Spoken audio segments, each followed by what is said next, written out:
Hello everyone, welcome to the Manu Law classes in the session of daily news analysis. Today is 1st of February 2025 और आज present हो जाएगा budget. Union government of India means union का budget, government of India का budget आज parliament में हो चुका है इंट्रोड्यूस। अब हम चलते हैं आज के इस सेशन पर और इस सेशन में हम डिस्कस करेंगे एक आर्टिकल है जो कि इंडियन एक्सप्रेस में आया था, काफी इंपॉर्टेंट है, आपके मतलब का है, बहुत सारे कॉन्सेप्ट आपके यहाँ से क्लियर हो जाएंगे। ये है middle income trap and India. ये आर्टिकल रिलेटेड है वर्ल्ड बैंक की एक रिपोर्ट से जिसका टाइटल यही था, मिडिल इनकम ट्रैप। अब हम यहाँ से स्टार्ट करते हैं। अच्छा, आज अब आप सोच रहे होंगे कि इसमें एमसीक्यू क्यों नहीं है कल के सेशन पर बेस्ड। हम इस सेशन को और थोड़ा अपग्रेड करने जा रहे हैं कि एक वीक में स्टार्टिंग के अराउंड 5 डेज हम डिस्कस करेंगे ओनली उन टॉपिक्स को। उसके बाद जो लास्ट डे हुआ करेगा वीक का, उसमें हम डिस्कस किया करेंगे उन प्रीवियसली डिस्कस्ड इश्यूज पर एमसीक्यू। मींस जो एमसीक्यू हम डेली डिस्कस करते थे, अब उन एमसीक्यूज को हम वीकेंड पर डिस्कस करेंगे और वो सारे के सारे बेस्ड होंगे प्रीवियस डीएनएज पर। मींस मंडे से लेकर अगर हमने फ्राइडे तक डीएनए डिस्कस किया तो हम सैटरडे को एमसीक्यू डिस्कस कर देंगे, और अगर हमने मंडे से लेकर के सैटरडे तक डीएनए डिस्कस किया तो हम नेक्स्ट मंडे को सारे के सारे एमसीक्यू डिस्कस कर देंगे। ठीक है, ये वाला सेशन इस तरीके से हम करने जा रहे हैं। इसमें डिपेंड करेगा कि थोड़े एक्स्ट्रा क्वेश्चंस टॉपिक्स जब कलेक्ट हो जाएंगे तब हम उसको डिस्कस करेंगे। मोस्ट प्रोबेबली हम इसको सैटरडे को रखेंगे। ठीक है, सो आपका इस पर क्या सोचना है आप भी बताइएगा। तो चलिए स्टार्ट करते हैं आज के इस टॉपिक से। यहाँ पर बात जो हो रही है वो हो रही है कि middle income trap and India. सबसे पहले समझ लेते हैं कि ये मिडिल इनकम ट्रैप है क्या।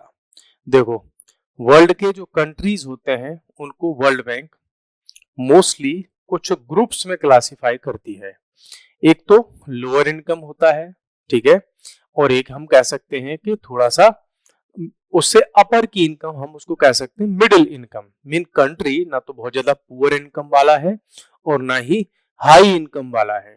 तो जब कोई कंट्री मिडिल इनकम से आगे नहीं निकल पाता, मींस वो हमेशा डेवलपिंग ही बना रहता है, तो कहा जाता है कि वो कंट्री मिडिल इनकम के ट्रैप में फंस चुकी है, वहां की इकोनॉमी।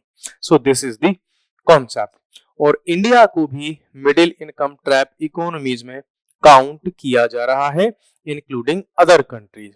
ठीक है, यहाँ पर क्या पॉइंट की बात हो रही है? India is a middle income country despite being world's 5th largest economy by nominal GDP. GDP के हिसाब से हम 5th लार्जेस्ट इकोनॉमी बन चुके हैं वर्ल्ड की, लेकिन आज भी हम किस में हैं? मिडिल इनकम इकोनॉमी में अपने आप को काउंट करते हैं, और ये हाईलाइट करता है हमारे मिडिल इनकम ट्रैप को। नेक्स्ट अगर हम इसमें बात करें तो और कुछ पॉइंट्स भी हमारे सामने होंगे, बेसिक। सबसे पहले इसका थोड़ा सा बैकग्राउंड जान लेते हैं कि फाइनेंस मिनिस्ट्री की रिपोर्ट थी, उसका एक स्टडी है, और उसने कहा है कि the 3rd largest economy in the world with a GDP of 5 trillion in the next 3 year, कि भाई जो इंडिया है वो आने वाले 3 इयर्स में 5 ट्रिलियन की इकोनॉमी में कन्वर्ट हो जाएगा। मींस हमारी जीडीपी 5 ट्रिलियन हो जाएगी और 7 ट्रिलियन इकोनॉमी हो जाएंगे हम 2030 तक। फिर आगे फाइनेंस मिनिस्ट्री का ये डेटा कहता है कि India has also set up ambitious target कि हम $30 ट्रिलियन की इकोनॉमी बन जाएंगे 2047 तक। ये ऐसा कहना है। नीति आयोग का जो विजन है फॉर विकसित भारत, वो एम करता है elevate India to high income status. Means अभी जो हम lower income middle income group में अपने आप को मान रहे हैं, तो नीति आयोग कहता है कि हम आने वाले टाइम में जब हम 100 जो है एक सेंचुरी हम सेलिब्रेट कर रहे होंगे इंडिपेंडेंस की 2047 में, तो हम कहाँ पहुंच जाएंगे, हाई इनकम स्टेटस में पहुंच जाएंगे। ये ऐसा नीति आयोग का अपना विजन डॉक्यूमेंट है। नीति आयोग का जो विजन डॉक्यूमेंट है कि विजन फॉर विकसित भारत 2047, ये क्या कहता है कि भाई अगर इंडिया को, ठीक है, इस हाई इनकम वाली इकोनॉमी में, डेवलप्ड इकोनॉमीज में पहुंचना है तो क्या करना होगा कि हमें अपनी जीडीपी को 9 से मल्टीप्लाई करना पड़ेगा। जो करंट जीडीपी है उसको अगर हम 9 टाइम्स कर देंगे तब जाकर के हम जो है पहुंच पाएंगे उस इनकम जोन में। मींस अभी हमारी जो जीडीपी है वो 3.36 ट्रिलियन डॉलर की है, तो इसको अगर हम 9 से मल्टीप्लाई करेंगे तब हम 30 ट्रिलियन डॉलर के आसपास में पहुंच पाएंगे। फिर ये बात कहते हैं कि India needs to increase per capita income 8 fold. अगर हम हाई इनकम ग्रुप में पहुंचना चाहते हैं तो हमारी पर कैपिटा इनकम जो है, जो अभी कितनी है 2039 एंड 2 मींस 2392 यूएस डॉलर, तो मींस इसको हमें 8 से मल्टीप्लाई करना पड़ेगा, 8 से, तब जाकर के हम डेवलप्ड इकोनॉमी वाले, डेवलप्ड नेशन वाले स्टेटस के ग्रुप में पहुंच पाएंगे।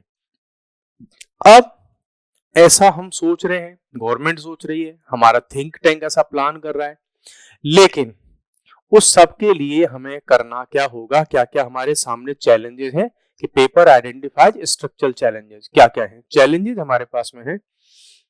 मैन्युफैक्चरिंग सेक्टर को स्ट्रॉन्ग करना होगा, उसको बड़ा करना होगा, तभी तो लोगों की इनकम बढ़ेगी, जॉब मिलेगी उनको। लॉजिस्टिक्स को ठीक करना होगा, ऐसा नहीं कि यहां से कोई एक ट्रक गुड्स लेकर के दिल्ली से चला पंजाब के लिए, रास्ते में 4 बार पुलिस वालों ने उसको रोक लिया रिश्वतखोरी के चक्कर में, और वो पहुंचना था 2 दिन में, वो पहुंच पाएगा 6 दिन में। रास्ते में 4 बार उसको ट्रैफिक जाम मिल गया, तो उसके अंदर रखे हुए जो एग्रीकल्चरल प्रोडक्ट्स थे वो सारे के सारे बेकार हो गए, पैरिश हो गए, पैरिशेबल गुड्स था वो खराब हो गया। ठीक है, तो हमें अपनी लॉजिस्टिक्स को ठीक करना होगा। Bridging rural urban income disparities, rural India की इनकम बहुत कम है और अर्बन इंडिया की इनकम बहुत ज्यादा है, तो उस गैप को भी हमें कम करना होगा। ठीक है, फिर कहते हैं कि और किन चीजों पर ध्यान देना होगा हमको कि energy security, access, affordability, sustainability, इन सारी चीजों को हमें बैलेंस करना होगा। नेक्स्ट, ये आगे बात करता है कि हमें जो इंडस्ट्रियल कॉम्पिटिटिवनेस है उसको बढ़ाना होगा। अभी हम इंडस्ट्री को इंडस्ट्री की तरह देखते हैं, जबकि जो हमारा एग्रीकल्चरल सेक्टर है ना, उसको हम इंडस्ट्री की तरह देखते ही नहीं है। तो हमें अपनी एग्रीकल्चर को इंडस्ट्री में ट्रांसफॉर्म करना होगा, उसको इंडस्ट्रियल तरीके से हमें एग्रीकल्चर को करना होगा, तब एम्प्लॉयमेंट जनरेट होगा और इकोनॉमी बूस्ट होगी। अब आ जाते हैं कि classification of countries by World Bank, कि ये लोअर इनकम क्या है, लोअर मिडिल इनकम क्या है, मिडिल इनकम क्या है, देख लेते हैं। कोई भी कंट्री, ठीक है, जिसकी जो पर कैपिटा जो ग्रॉस नेशनल इनकम है अगर $1145 या इससे कम है तो हम उसको मानते हैं low income countries. Lower middle, इससे थोड़ी सी ज्यादा, ये कौन से हैं?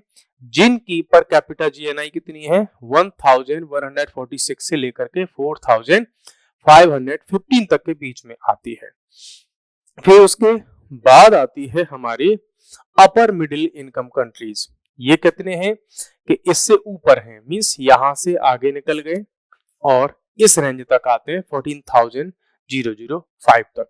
अब जो हाई इनकम इकोनॉमी है वो 14,005, ठीक है, $14,005 की इनकम उनकी होती है पर कैपिटा की, हम यहाँ पे बात कर रहे हैं। ठीक है, GNI per capita.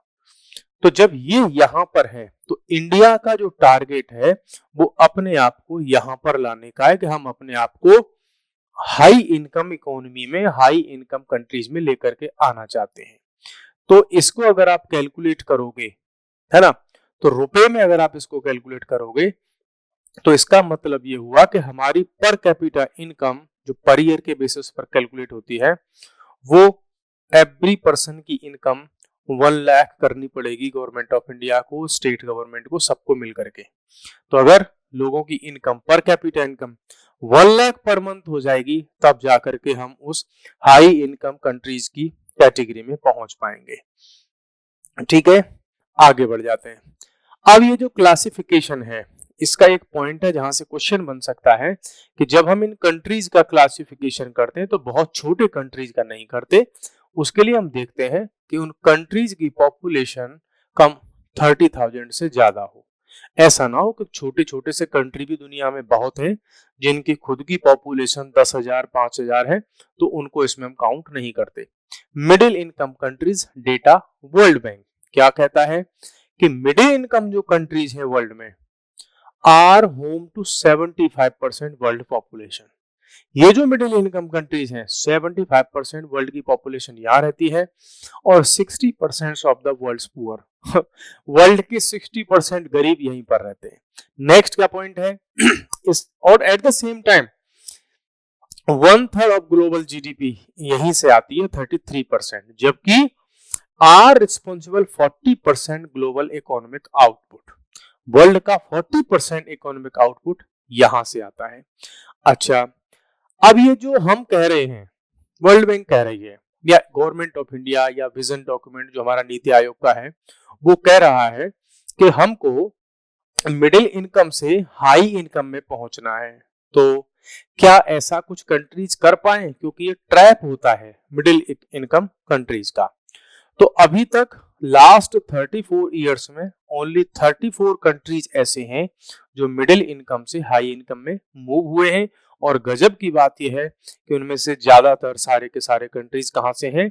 European union के कंट्रीज हैं, एक्सेप्ट फ्यू कंट्रीज जैसे Saudi Arabia, Latvia, Bulgaria, south Korea. ये कुछ कंट्रीज हैं जो यूरोपियन यूनियन से ना होकर के अदर जगह से हैं और ये मिडिल इनकम ट्रैप से बाहर निकल चुके हैं। मिडिल इनकम का ट्रैप आपको ये सब समझ में आ गया होगा कि क्या है, लेकिन इसके लिए फैक्टर्स क्या क्या रिस्पॉन्सिबल होते हैं थोड़ा सा ये देख लीजिए।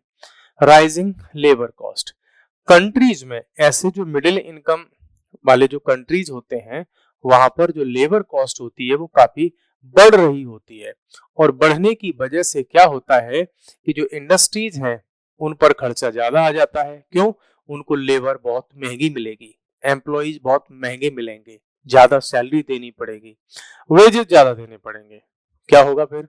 तो कंपनीज अपने आप को चीप लेबर वाली जगह पर शिफ्ट कर लेती हैं। मींस अगर इंडिया से ज्यादा सस्ती लेबर उनको अगर चाइना में मिलेगी तो कंपनी चाइना में चली जाएंगी। ठीक है। दूसरा, डिक्लाइनिंग कॉम्पिटिटिवनेस, ये वो कंट्रीज हैं वहां उनकी जो कॉम्पिटिटिवनेस है वो कम होती चली जाती है। क्यों? क्योंकि वो अपने आप को टेक्नोलॉजी, इनोवेशन, R&D उसमें अपग्रेड नहीं करते। सो ये भी एक रीजन होता है। इनसफिशिएंट इनोवेशन मींस जो इनोवेशन है उस पर वहां की गवर्नमेंट्स, वहां का इंफ्रास्ट्रक्चर, वहां का सिस्टम इन्वेस्ट नहीं करता, तो रीजन उसका बन जाता है कि इनोवेशन नहीं है। तो जहां इनोवेशन नहीं होता, समय के अकॉर्डिंग चेंजेस नहीं होते, वो कंट्रीज पिछड़ जाते हैं, बैकवर्ड रह जाते हैं। तो यही कारण है कि मिडिल इनकम कंट्रीज वहां से निकल नहीं पाते। अब ये 4 मेजर कंट्रीज हैं, चाइना, ब्राजील, टर्की और इंडिया। ये मिडिल इनकम कंट्रीज के बड़े कंट्रीज वाले एग्जाम्पल हैं, बाकी छोटे छोटे तो बहुत सारे 108 हैं। तो इंडिया के लिए भी एक चैलेंज है कि हम अपने आप को मिडिल इनकम कंट्री से बाहर निकालें। ठीक है। इसमें से अगर सारे के सारे को हम इन फैक्टर्स को कि कौन से फैक्टर्स रिस्पॉन्सिबल हैं मिडिल इनकम ट्रैप में फंसने के लिए, तो एक है कि insufficient development of domestic innovation capabilities, ये it is at the heart of the middle income trap. उन कंट्रीज की अपने देश के अंदर, अपनी कंट्री के अंदर इनोवेशन है वो इनसफिशिएंट होता है, दूसरों पर डिपेंड रहते हैं। इसलिए आप Africa, Latin America, central America, south east Asia, ऐसे बहुत सारे कंट्रीज पाएंगे जहां पर डेवलपमेंट, या मिडिल ईस्ट देख लो आप, साइंस में वहां पर डेवलपमेंट नहीं है, इसीलिए वो पिछड़ जाते हैं। Challenges faced by India, India के सामने क्या चैलेंज है, बिकॉज हमें तो इंडिया की बात करनी है। इनोवेशन एंड टेक्नोलॉजी एडेप्टेशन, हमारे यहाँ अभी भी साइंस एंड टेक्नोलॉजी में बहुत ज्यादा इनोवेशन नहीं है अदर कंट्रीज से, अगर हम इसको कंपैरिजन करें। एग्रीकल्चर डिपेंडेंस, इंडिया की लार्ज पॉपुलेशन एग्रीकल्चर पर डिपेंड है, वहीं से उनको एम्प्लॉयमेंट मिलता है, जबकि अदर कंट्रीज में, जो डेवलप्ड कंट्रीज हैं, वो एग्रीकल्चर पर डिपेंड ना हो करके सर्विस सेक्टर, मैन्युफैक्चरिंग, लॉजिस्टिक्स, उन सब में इन्वॉल्व है। स्लो वेज ग्रोथ, लोगों की जो वेजेस हैं, जो सैलरी है, वो इंक्रीज ही नहीं हो रही। इंक्रीज नहीं हो रही तो लोगों की पॉकेट में पैसा नहीं आ रहा, पैसा पॉकेट में नहीं है तो मार्केट में शॉपिंग करने भी नहीं जाएंगे, शॉपिंग करने नहीं जाएंगे तो कंपनीज का जो गुड्स है वो सेल नहीं होगा, सेल नहीं होगा तो वो कंपनी इंडिया में क्या करेंगी, कहीं और चली जाएंगी। सो ये भी एक बड़ा रीजन है।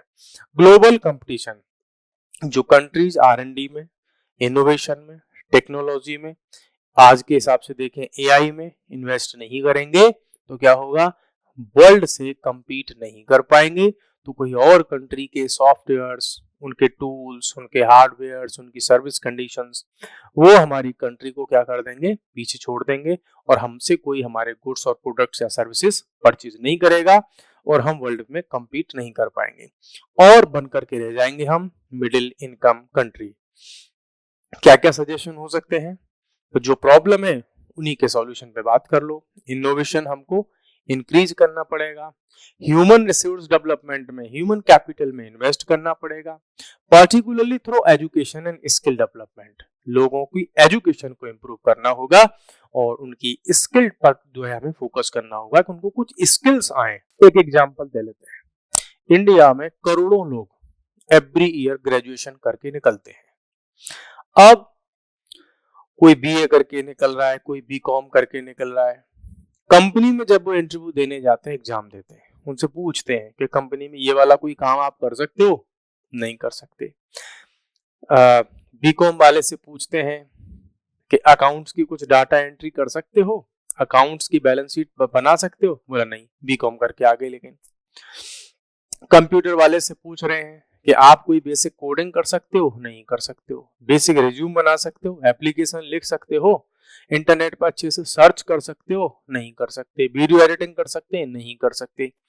स्किल उनके पास में नहीं है, उसकी वजह से वो जो एजुकेशन है, मार्केट की डिमांड क्या है उसके अकॉर्डिंग नहीं रह पाती। नेक्स्ट है फिर प्रोमोटिंग इंडस्ट्रियलाइजेशन को प्रमोट करना होगा, केवल एग्रीकल्चर पर डिपेंड रहेंगे तो काम नहीं चलने वाला। Improving infrastructure in under developed regions, जो रिमोट रूरल एरियाज हो गए, माउंटेन या हिली रीजन हो गए, उन सब में हमको क्या करना होगा, इंफ्रास्ट्रक्चर को इंक्रीज करना होगा। तो पूरे देश को हमें रोड से, रेल से, वाटरवेज से, एयरवेज से कनेक्ट करना होगा। कम्युनिकेशनल जो है, कम्युनिकेशन में भी उसको कनेक्ट करना होगा, 4G 5G वहां पर पहुंचाने होंगे। अभी भी इंडिया में ऐसी जगह है जहां पर 4G 5G तो भूल जाइए, आपको कोई 1G भी नहीं मिलेगा, बेसिक डेटा की कनेक्टिविटी भी आपकी वहां पर नहीं होगी।